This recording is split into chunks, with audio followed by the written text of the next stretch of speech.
Hi ಎಲ್ಲರಿಗೂ ನಮಸ್ಕಾರ. So ಇವತ್ತು ನಾನು ರಿವ್ಯೂ ಮಾಡಕ್ಕೆ ಹೋಗ್ತಾ ಇರೋ ಕಾರ್ ಬಂದುಬಿಟ್ಟು ಬಲೆನೋ ನೆಕ್ಸಾನ್, ಅಂದರೆ ಮಾರುತಿ ಸುಜುಕಿ ಅವರ ಒಂದು ಸೂಪರ್ ಡೂಪರ್ ಕಾರ್. ಸೊ ಬನ್ನಿ, ಏನೆಲ್ಲ ಇರುತ್ತೆ ಈ ಕಾರಲ್ಲಿ, ಫ್ಯೂಚರ್ಸ್ ಏನು, ಸೊ ಇವಾಗ ತಗೊಳೋದು ಬೆಸ್ಟಾ, ಅಂದರೆ 2024 ಮಾಡಲ್ನ ನಾನು ಇವಾಗ ಹೇಳ್ತಾ ಇದ್ದೀನಿ. ಸೊ ಇವಾಗ 2026 ಇದು ವರ್ತಾ ಅಥವಾ ಇದಕ್ಕಿಂತ ಚೆನ್ನಾಗಿರೋ ಮಾಡಲು ಬಂದಿದ್ದಾವ, ಸೊ ಇದಕ್ಕೆ ಏನಾದರೂ ಕಂಪ್ಯಾರಿಸನ್ ಇದೆನಾ ಅಂತ ಈ ವಿಡಿಯೋದಲ್ಲಿ ನಾನು ನಿಮ್ಗೆ ತಿಳಿಸ್ಕೊಡ್ತೀನಿ. ಸೊ ಅದಕ್ಕೂ ಮುಂಚೆ ನಮ್ಮ ಕಾರಿನ ಒಂದು ಔಟ್ಲುಕ್ ನೋಡ್ಕೊಂಬರೋಣ ಬನ್ನಿ.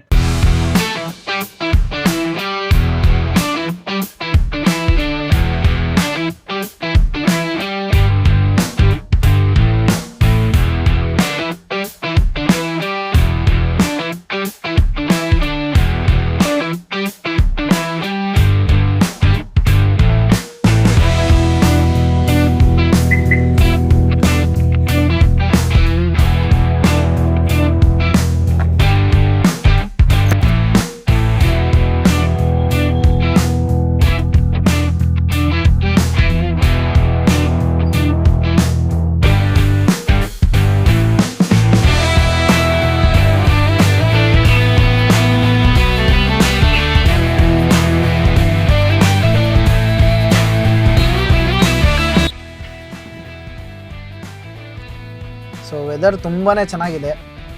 ಸೊ ಈ ಗಾಡಿ ಬಗ್ಗೆ ಹೇಳ್ಬೇಕಂತಂದರೆ ತುಂಬ ಫ್ರೆಂಡ್ಲಿ ಮತ್ತು ಸ್ಪೋರ್ಟ್ಸ್ ವೇರಿಯಂಟ್ ಟೈಪ್ ಬರುತ್ತೆ ಬಲೆನೋ. ಸೊ ಮಾರುತಿ ಸುಜುಕಿ ಅವರು ತುಂಬಾ ಚೆನ್ನಾಗಿ ಬಿಲ್ಡ್ ಕ್ವಾಲಿಟಿನ ಮೇಂಟೈನ್ ಮಾಡಿದ್ದಾರೆ. ಸೊ ಇದರಲ್ಲಿ ಫ್ರಂಟಲ್ಲಿ 2 ಏರ್ ಬ್ಯಾಗ್ ಬರ್ತವೆ. ಸೊ ಅಂದರೆ ಈ ಗಾಡಿ ಬಂದುಬಿಟ್ಟು ಮಿಡಲ್ ವೇರಿಯಂಟ್. ಸೊ ಈ ಗಾಡಿ ಮಿಡಲ್ ವೇರಿಯಂಟ್ ಆಗಿರೋದ್ರಿಂದ ಸೊ ಇದರಲ್ಲಿ 2 ಏರ್ ಬ್ಯಾಗ್ ಕೊಡ್ತಾರೆ, ಅಂದರೆ ಫ್ರಂಟ್ 2, ಬ್ಯಾಕ್ ಸೈಡಿಗೆ ಏನು ಕೊಟ್ಟಿರಲ್ಲ, 2 ಫ್ರಂಟೇ. ಪ್ರೈಸ್ ಮೇನ್, ಯಾಕಂದರೆ ನಮ್ಮ Indians middle class family type ಇರೋದು ನಾವೆಲ್ಲ. ಸೊ ನಮಗೆ ಕಸ್ಟಮರ್ ಪ್ರೈಸ್ ರೇಂಜ್ ಹೆಂಗೆ ಏನು ಅಂತ ಅದೆಲ್ಲ ಅಲ್ಲೊಂದು ಹಿಂದ್ಗಡೆನೂ ಬಲೆನೋ ಬರ್ತಾ ಇದೆ. ಸೊ ನಮಗೆ ಮೇನ್ ಏನಪ್ಪ ಅಂತ ಅಂದರೆ ಪ್ರೈಸ್ ರೇಂಜ್. ಸೊ ಈ ಗಾಡಿ ಪ್ರೈಸ್ ರೇಂಜ್ ಬಂದುಬಿಟ್ಟು 2024 ತೊಗೊಂಡಿರೋ ಗಾಡಿ ಇದು. ಸೊ ಈ ಗಾಡಿಗೆ ಅವಾಗ ಕೊಟ್ಟಿರೋದು 8 lakh on road price. So ಇವಾಗ ಇದು ಸ್ವಲ್ಪ ಡೌನ್ ಆಗಿದೆ, ಅಂದರೆ GST ಎಲ್ಲ ಕಡಿಮೆ ಮಾಡಿದ್ರಲ್ಲ. ಸೊ ಇವಾಗ ಇದು ಮೇ ಬಿ ಎಷ್ಟು ಅಂದರೆ ಒಂದು 7 ಲಕ್ಷ 6.25 ಲಕ್ಷ ತನಕನೂ ನಮಗೆ ಪ್ರೈಸ್ ಸಿಗುತ್ತೆ. ಸೊ ಗಾಡಿ ಮಾತ್ರ ಓಡ್ಸೋಕ್ಕೆ ತುಂಬ ಚೆನ್ನಾಗಿದೆ. ಇವಾಗಲೂ 2026 ಕೂಡ ರನ್ನಿಂಗ್ ಇದೆ ಇದು. ಆ್ಯಕ್ಚುಲಿ ಈ ಕಲರ್ ಮಾತ್ರ ಐತಲ್ಲ, ಭಾಳ ಜನ ಲೈಕ್ ಮಾಡ್ತಾರೆ ಹುಡುಗರು.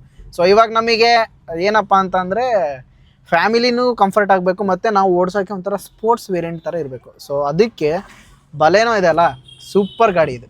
ವೈಟ್ ಕಲರ್ ಆದ್ರೂ ಅಷ್ಟೇ, ಬ್ಲೂ ಕಲರ್ ಆದರೂ ಅಷ್ಟೇ, ಯಾವ ಕಲರ್ ಆದರೂ ಅಷ್ಟೇ, ಈ ಬಲೆನೋ ಗಾಡಿ ಮಾತ್ರ ತುಂಬಾ ಚೆನ್ನಾಗಿರುತ್ತೆ. ಸ್ಪೋರ್ಟ್ಸ್ ವೆಹಿಕಲ್ ಥರ ಒಂದು ಫೀಲ್ ಬರುತ್ತೆ. ಅದಾದಮೇಲೆ ನಾವು ಆಲ್ಟ್ರೇಷನ್ ಕೂಡ ಮಾಡಿಸ್ಕೋಬೋದು ಗಾಡಿ.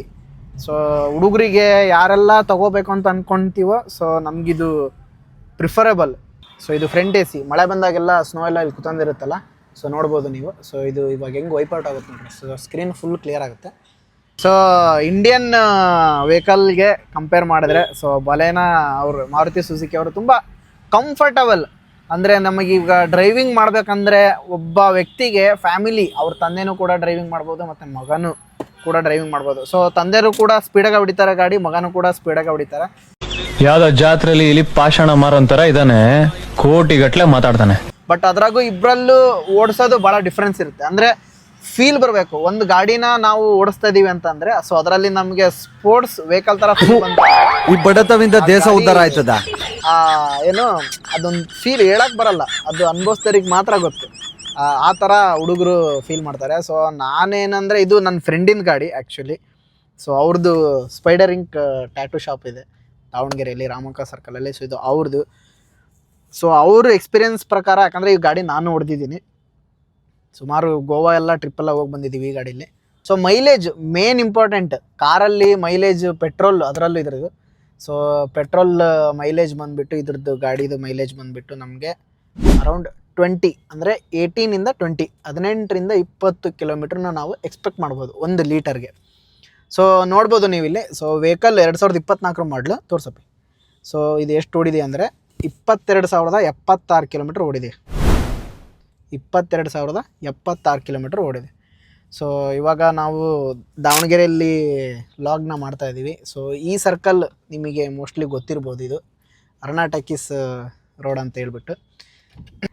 ಸೊ ಈ ಗಾಡಿಗೆ ಎಷ್ಟು ಗೇರ್ ಇದಾವೆ ಅಂದರೆ ಟೋಟಲ್ಲು 1 ಗೇರ್ ಇರೋದು. ಸೊ ಅದರಲ್ಲಿ 5 ಆಪ್ರೇಷನ್ ಕೊಟ್ಟಿದ್ದಾರೆ. First gear, second gear, third gear, fourth gear and fifth gear. So 1 reverse gear, ಅಂದರೆ ಕಾರಿಗೆ ಒಂದೇ ರಿವರ್ಸ್ ಗೇರ್, ಯಾವ ವೆಹಿಕಲ್ಗೆ ಒಂದೇ ರಿವರ್ಸ್ ಗೇರ್ ಇರೋದು, ಎಷ್ಟಿರಲ್ಲ. ಸೊ ಅದಾದಮೇಲೆ ಹ್ಯಾಂಡ್ ಬ್ರೇಕ್ ಕೊಟ್ಟಿದ್ದಾರೆ. ಅದಾದಮೇಲೆ ಇದೆಲ್ಲ ಗೊತ್ತಿರುತ್ತೆ, ಬಟ್ ಆ್ಯಕ್ಚುಲಿ ಇವಾಗ ನಾನು ಹೇಳ್ಬೇಕಂತ ಅನ್ನಿಸ್ತು ಹೇಳ್ತಾ ಇದ್ದೀನಿ. ಸೊ ಇದೆಲ್ಲ ನೋಡ್ಬೋದು, ಮಿಡ್ ವೇರಿಯಂಟ್ ಆಗಿರೋದ್ರಿಂದ ನಮಗೆ ಎಲ್ಲ ಮ್ಯಾನ್ಯುವಲ್ ಯಾವೂ ಇಲ್ಲ. ಸೊ ಎಲ್ಲ ಆಟೋಮೆಟಿಕ್ ಕೊಟ್ಟಿದ್ದಾರೆ. ಎಲ್ಲ ಮಿರರ್ ಆಗಿರ್ಬೋದು, ಗ್ಲಾಸ್ ಆಗಿರ್ಬೋದು, ಸೊ ಎಲ್ಲ ಆಟೋಮೆಟಿಕ್ ಕೊಟ್ಟಿದ್ದಾರೆ. ಸೊ ಕಂಫರ್ಟಬಲ್ ಬ್ಯಾಕ್ ಸೀಟು ನೋಡ್ಬೋದು ನೀವು, ಎಷ್ಟು ಕಂಫರ್ಟಬಲ್. ಒಂದು ಫ್ಯಾಮಿಲಿ 3 ಜನ ಆರಾಮಾಗಿ ಕೂತ್ಕೋಬೋದು. ಸೊ ಇದು ಸೀಟ್ ಬಂದುಬಿಟ್ಟು 5 ಜನದ ಸೀಟು. ಸೊ ಆರ್ನು ನೋಡ್ಬೋದು, ತುಂಬ ಚೆನ್ನಾಗಿದೆ. ಆರ್ನು ಕೂಡ ಚೆನ್ನಾಗಿ ಕೊಟ್ಟಿದ್ದಾರೆ. ಇವಾಗ ಒಂದು ಸ್ವಲ್ಪ ಸ್ಪೋರ್ಟ್ಸ್ ವೇರಿಯಂಟಾಗಿ ಸ್ಪೀಡಾಗಿ ಓಡಿಸ್ ನೋಡೋಣ.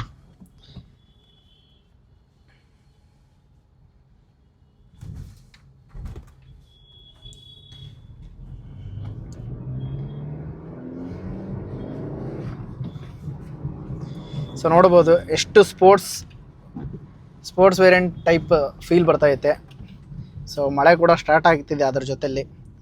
ಇವರು ಮೊನ್ನೆ ಅಷ್ಟೇ ಒಂದು ಹೊಸ ಕವಿತೆ ಬರ್ತಿದ್ದಾರೆ. ಮಮ್ಮಿ ಮೊನ್ನೆನೆ ಕೇಳಿದೀವಲ್ಲ. ನೀವೆಲ್ಲ ಕೇಳಿದ್ದೀರಾ, ಪಾಪ ವೆಂಕಿ ಕೇಳೋದು ಬೇಡವಾ?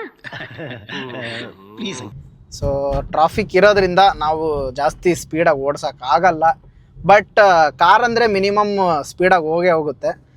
ಬಟ್ ಈ ವೆಹಿಕಲ್ ಇದೆ ಅಲ್ಲ, ಸೊ ತುಂಬಾ ಕಂಫರ್ಟಬಲ್. ನಾನು ಮಾತ್ರ ಹೈವೇದಲ್ಲಿ ಚೆಚ್ಚಿದ್ದೀನಿ ಅಂದರೆ ಈ ಗಾಡಿನ ಶಿವ ಶಿವ ಶಿವ ಶಿವ ಹೆಂಗೆ ಹೊಡೆದಿದ್ದೀನಿ ಅಂದರೆ, ಹೊಡ್ದ ಅಂದ್ರೆ ಊಟ ಮಾಡ್ಬೇಕಂಗೆ ಹೊಡೆದೆ. ಅಜ್ಜಿ ನನಗಿದು ಆ್ಯಕ್ಚುಲಿ ಪರ್ಸ್ನಲ್ಲಾಗಿ ನನಗಿದ್ದನ್ನು ನಾನು ಮಾಡಲೇಬೇಕು ಲಾಗ್ ಅಂತ ಮಾಡ್ತಿರೋದು. ಯಾಕಂದರೆ ಈಗ ನಂದು ನೆಕ್ಸ್ಟ್ ತಗೊಳ್ಳೋ ಪ್ಲ್ಯಾನ್ ಐತೆ. ಬಟ್ ಈ ಗಾಡಿ ಮೇಲೆ ನನಗೆ ಫಸ್ಟ್ ಲವ್. ನೋಡ್ಬೋದು ಗಾಡಿ ಮಾತ್ರ ಬೆಂಕಿ, ಅದೇನಂತಾರಲ್ಲ ತೂಫಾನ್. ಮೇನ್ ಬಂದುಬಿಟ್ಟು ಪ್ರೈಸ್ ಇದು ಎಷ್ಟಪ್ಪ ಅಂತಂದರೆ 8 ಲಕ್ಷ. ಆಗಲೇ ಹೇಳಿದ್ದನ್ನು ಕಟ್ ಮಾಡಬೇಕು. ಇವರು ಸಾಮಾನ್ಯ ಮನೋವೈದ್ಯರಲ್ಲ, ಅಮೆರಿಕಾದಲ್ಲಿ ಓದಿ ಚಿನ್ನದ ಪದಕ ಪಡೆದವರು. ಅಷ್ಟೇ ಅಲ್ಲ, ವಿಶ್ವದಲ್ಲೇ ಪ್ರಖ್ಯಾತರಾದ ಮನೋರೋಗ ತಜ್ಞ ಬ್ರಾಡ್ಲೆ ಅವರ ಮೊದಲನೇ ಶಿಷ್ಯ. ಸೊ ಇವಾಗ ಮೇನ್ ಏನಪ್ಪ ಅಂತಂದರೆ ಡಿಸ್ಕಷನ್ನು. ಸೊ ನಮಗೆ ಕಾರ್ಗಳ ಬಗ್ಗೆ ಅಷ್ಟು ಗೊತ್ತಿರಲ್ಲ, ಅಂದರೆ ಇಂಜಿನ್ ಬಗ್ಗೆ ಆಗಿರ್ಬೋದು, ಮತ್ತು ಪ್ರೈಸ್ ಬಗ್ಗೆ ಆಗಿರ್ಬೋದು, ಬೇರೆ ಗಾಡಿಗೆ ಕಂಪ್ಯಾರಿಸನ್ ಆಗಿರ್ಬೋದು. ಇವಾಗ ನಾವು ಫಸ್ಟ್ ಸಲ ಕಾರ್ ತೊಗೊತಿದ್ದೀವಿ ಅಂತಂದರೆ ಸೊ ನಮಗೆ ಅದ್ರ ಬಗ್ಗೆ ಏನೂ ಗೊತ್ತಿರಲ್ಲ. ಸೊ ನಾವು ಯೂಟ್ಯೂಬಿಗೆ ಬಂದು ಹೆಂಗಿದೆ ರಿವ್ಯೂ, ಯಾರು ಹೆಂಗೆ ಕೊಟ್ಟಿದ್ದಾರೆ ಅನ್ನೋದು ಅದ್ರ ಮೇಲೆ ನಾವು ಡಿಪೆಂಡ್ ಆಗ್ತೀವಿ ಆಲ್ಮೋಸ್ಟ್ ಆಲ್.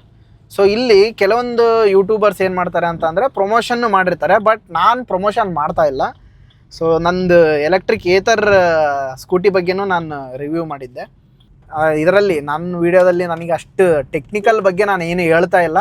ಯಾಕಂತಂದರೆ ಇವಾಗ ನನಗೆ ಟೆಕ್ನಿಕಲ್ ಬಗ್ಗೆ ಅಷ್ಟು ಗೊತ್ತೂ ಇಲ್ಲ ಈ ಗಾಡಿ ಬಗ್ಗೆ.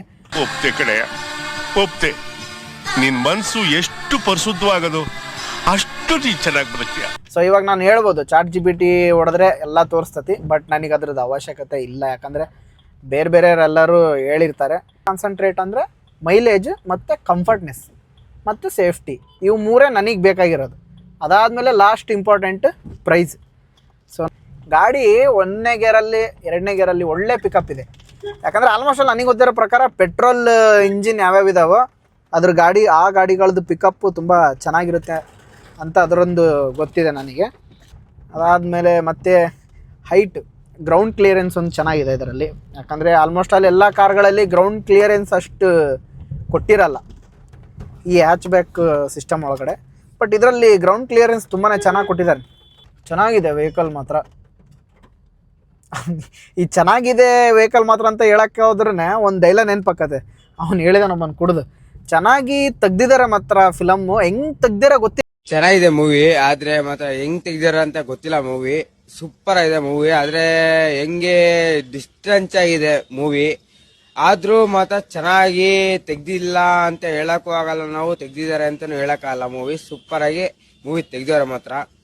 ಆದ್ರೆ ಮಾತ್ರ ಫಿಲಮು ಅಪ್ಪನ ತೆಗೆಯೋದು ಅದೆಲ್ಲ ಸೂಪರ್ ಮೂವಿನೇ, ಆದ್ರೆ ಮಾತ್ರ ಡಿಸ್ಟೆನ್ಸ್ ಆಗಿ ತೆಗ್ದವ್ರೆ ಮಾತ್ರ. ಸೂಪರ್ ಆಗಿದೆ ಮೂವಿ ಮಾತ್ರ ಅಂತ ಒಂದೇ ನೆನಪಾಗ್ತದೆ ನನಗೆ ಈ ಥರ ಡೈಲಾಗ್ ಹೇಳ್ಬೇಕಾದ್ರೆ. ಇವಾಗೆಲ್ಲ ಬಂದಿದ್ದಾವೆ ಆಟೋಮೆಟಿಕ್ ಸಿಸ್ಟಮ್ಮು. ಕಾರು ನಾವು ಜಸ್ಟ್ ಒಂದು ಬಟನ್ ಪ್ರೆಸ್ ಮಾಡಿದ್ರೆ ಅದೇ ಪ್ಲೇಸ್ನ ನೋಡ್ಕೊಂಡು ಚೂಸ್ ಮಾಡ್ಕೊಂಡು ಪಾರ್ಕಿಂಗ್ ಮಾಡುತ್ತೆ. ಬಟ್ ನಾವು ಯಾವ ಥರ ಟೆಕ್ನಿಕಲಾಗಿ ಹೋಗ್ತೀವೋ ಅಷ್ಟು ಪ್ರೈಸ್ನ ನಾವು ಕೊಡಬೇಕಾಗುತ್ತೆ. ಇವಾಗ ನಾವು ಒಂದು ವೆಹಿಕಲ್ಗೆ ಅಷ್ಟೆಲ್ಲ ಸಿಸ್ಟಮ್ ಕೊಟ್ಟಿದ್ದಾನಂದರೆ ಅಷ್ಟೆಲ್ಲ ಪ್ರೈಸ್ ಇಟ್ಟಿರ್ತಾನೆ ಅವನು ಬೇಸಿಕಲಿ ಅಲ್ವಾ. ಸೊ ಆ ಪ್ರೈಸ್ ಇಲ್ದಂಗೆ ಯಾರೇ ಆದರೂ ಕೂಡ ಆ ಪ್ರೈಸ್ ಇಲ್ದಂಗೆ ಒಂದು ಗಾಡಿನ ಡೆಲಿವರಿ ಕೊಡಲ್ಲ. ಯಾಕಂದರೆ ಸೊ ನೋಡ್ಬೋದು. ಸೊ ಇದಿಷ್ಟು ಈ ಒಂದು ವೆಹಿಕಲ್ನ ಒಂದು ಲಾಗ್ ಆಗಿರುತ್ತೆ. ಸೊ ನಿಮಗೆ ಏನು ಅನ್ನಿಸ್ತು ಈ ಗಾಡಿ ಬಗ್ಗೆ, ಅಥವಾ ನೀವು ಈ ಗಾಡಿ ಯಾರಾದರೂ ತಗೊಂಡು ಓನರ್ಗಳು ಪರ್ಸ್ನಲ್ ಎಕ್ಸ್ಪೀರಿಯೆನ್ಸ್ ಮಾಡಿರೋರು ಏನಾದರೂ ಹೇಳ್ಬೋದು ಫ್ಯೂಚರ್ಸ್ ನಾನೇನಾದರೂ ಬಿಟ್ಟಿದ್ರೆ ಅಂದರೆ. ಸೊ ನೀವು ಕಮೆಂಟ್ ಹಾಕ್ಬೋದು. ಸೊ ಕಮೆಂಟ್ ಹಾಕೋದ್ರಿಂದ ಏನಾಗುತ್ತೆ ಅಂದರೆ, ಇವಾಗ ಇದು ₹2 ₹1 ಮಾತಲ್ಲ ನೋಡ್ರಿ. ಸೊ ಇವಾಗ ನಾವು ಒಂದು ಸಲ ಕಾರ್ ತಗೊಂಡ್ರೆ ಮತ್ತೆ ಅದನ್ನು ಚೇಂಜ್ ಮಾಡೋಕ್ಕಾಗಲ್ಲ ಅಲ್ವಾ. 8 ಲಕ್ಷ 7 ಲಕ್ಷ ಕೊಟ್ಟು ಇನ್ವೆಸ್ಟ್ ಮಾಡ್ತಾ ಇರ್ತೀವಿ. ಸೊ ಏನಪ್ಪ ಅಂದರೆ, ಇವಾಗ ನಮ್ಮ ಫ್ಯಾಮಿಲಿನೇ ಮೆಂಬರ್ಸ್ ಯಾರು ತಗೊಂಡಕ್ಕೆ ಹೋಗ್ತಿದ್ವಿ ಅಂದರೆ ಕರೆಕ್ಟಾಗಿ ಒಂದು ಮಾಹಿತಿ ಸಿಕ್ತು ಅಂದರೆ ನಾವು ಈಸಿಯಾಗಿ ತೊಗೊಂಡ್ಬಿಡ್ಬೋದು. ಸೊ ಇವಾಗ ರಾಂಗ್ ತಪ್ಪು ಮಾಹಿತಿ ಸಿಕ್ತು ಅಂತಂದರೆ ಸುಮ್ಮನೆ ದುಡ್ಡು ವೇಸ್ಟ್ ಆಗುತ್ತೆ. ಸೊ ಅದೇ ದುಡ್ಡಲ್ಲಿ ಚೆನ್ನಾಗಿರೋ ವೆಹಿಕಲ್ನ ತೊಗೋಬೋದು ಅನ್ನೋದೊಂದು ಉದ್ದೇಶಕ್ಕೋಸ್ಕರ ಈ ವಿಡಿಯೋ ಮಾಡ್ತಾ ಇರೋದು. ಸೊ ನೀವು ಕೂಡ ಕಮೆಂಟ್ ಹಾಕ್ಬೋದು, ಅಂದರೆ ಯಾರೆಲ್ಲ ಈ ಕಾರ್ನ ತೊಗೊಂಡಿದ್ದೀರಾ. ಸೊ ನೀವು ನಿಮ್ಮ ಅನಿಸಿಕೆನೂ ಕಮೆಂಟ್ ಹಾಕಿದರೆ, ಸೊ ಇವಾಗ ಯಾರಾದರೂ ವೀಡಿಯೋ ನೋಡ್ತಾ ಇರೋರು ಕಮೆಂಟ್ನ ಎತ್ತಿ ಕೆಳಗಡೆ ನೋಡಿದಾಗ ಮತ್ತೆ ಅವ್ರು ಬ್ಯಾಕ್ ಟು ಸರ್ಚ್ ಮಾಡ್ತಾರೆ ಕಮೆಂಟ್ನ. ಇವಾಗ ಅಕಸ್ಮಾತ್ ಈ ಥರ ಇತ್ತು ಅಂದರೆ ಅದ್ರ ಬಗ್ಗೆನೂ ಕೂಡ ಫೀಡ್ಬ್ಯಾಕ್ನ ಅವರು ತಿಳ್ಕೊತಾರೆ. ಸೊ ಈ ವಿಡಿಯೋ ಇಷ್ಟೆಲ್ಲ ಕವರ್ ಮಾಡಿದ್ದೀನಿ ನನ್ನ ಕೈಲಾದಷ್ಟು. ಸೊ ಈ ವಿಡಿಯೋ ನಿಮಗೆ ಇಷ್ಟ ಆಗಿದ್ದಂತಂದರೆ ಲೈಕ್ ಮಾಡಿ, ಶೇರ್ ಮಾಡಿ, ಮತ್ತು ಸಬ್ಸ್ಕ್ರೈಬ್ ಮಾಡ್ಕೊಳೋದು ಮಾತ್ರ ಮರಿಬೇಡಿ. ಸೊ ಈ ಕನ್ನಡದ ಹುಡುಗನ್ನ ಬೆಳೆಸಿ ಅಂತ ಹೇಳೋಕ್ಕೆ ಇಷ್ಟಪಡ್ತಿದ್ದೀನಿ. ಮತ್ತೆ ಭೇಟಿಯಾಗೋಣ. ನಮಸ್ಕಾರ.